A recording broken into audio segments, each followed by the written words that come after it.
नमस्कार साथियों, मैं हूं doctor Pankaj Mohta floral hospital से। आज हम आपको बताने प्लाज्मा थेरेपी के बाद रखे जाने वाले ध्यान की परहेज की।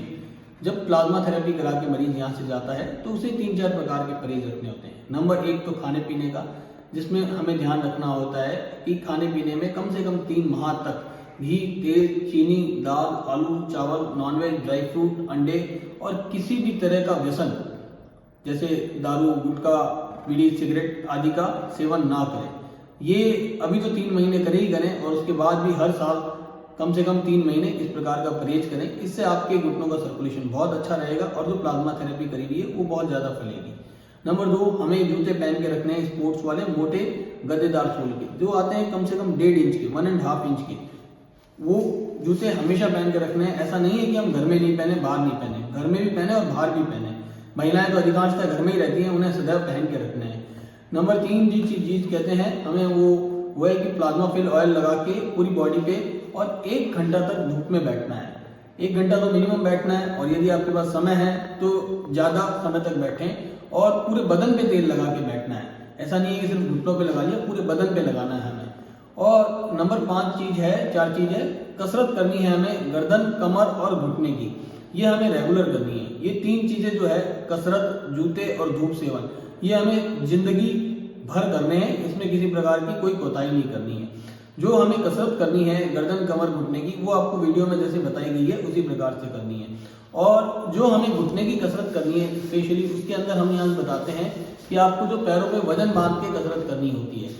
उसके अंदर जो वजन बांधना होता है, आपको जो 1 किलो जो वेट होता है, सैंड बैग समझ लें या फिर मिट्टी को थैली में भर लें और यहाँ एंकल पे बांध लें। 1 किलो इस एंकल पे और 1 किलो इस एंकल पे, दोनों पैसे बांध करके ऊपर रखें, 10 तक गिनती गिने, फिर नीचे ले आए। ऐसे करें दिन में 20 बार सवेरे, 20 बार दोपहर और 20 बार रात को। इसे नियमित रूप से करें।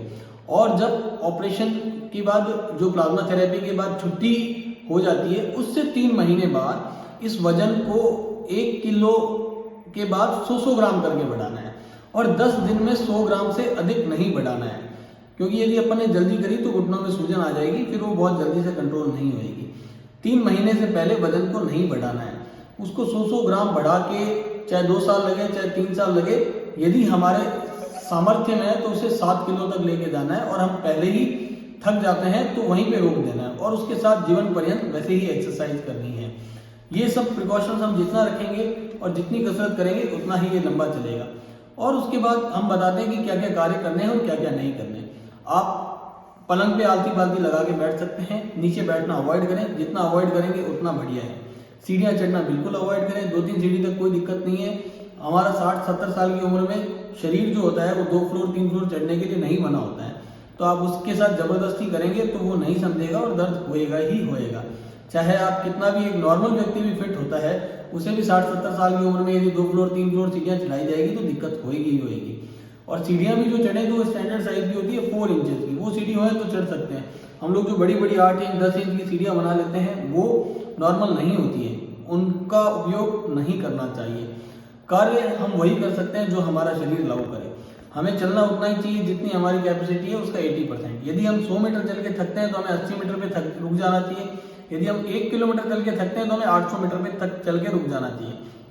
जो 20% रिजर्व होता है उसे हमें कभी नहीं खत्म करना चाहिए।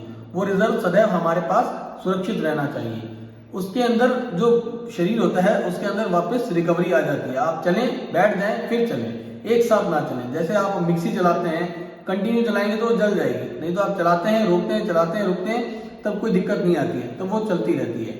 उसी प्रकार शरीर को भी चलाएं, रोकें, चलाएं, रोकें और अपने कार्य उतना ही करना है जो अपनी उम्र को शोभा देता है। यदि 60-70 साल का व्यक्ति है, उससे हम यही उम्मीद करते हैं कि वो रूटीन घूम ले, थोड़ा बहुत अपना कार्य कर ले। कोई महिला है जो किचन का थोड़ा काम कर सकती है, पर ऐसा नहीं है कि वो झाड़ू पोछा करने लग जाए, और व्यक्ति है तो पुरुष है तो खेतों में काम करने लग जाए। 60-70 साल की उम्र के व्यक्ति को जो शोभा देता है वही कार्य करना लग चाहिए। उससे ज़्यादा कार्य करेंगे तो शरीर जवाब देगा ही देगा। जितना आप इसका ध्यान रखेंगे उतना ही ये लंबा चलेंगे। और इन्हीं सब चीज़ों के साथ हमारी शुभकामनाएं आपके साथ है कि ये जो प्लाज्मा थेरेपी की हुई है लंबी से लंबी चले। धन्यवाद।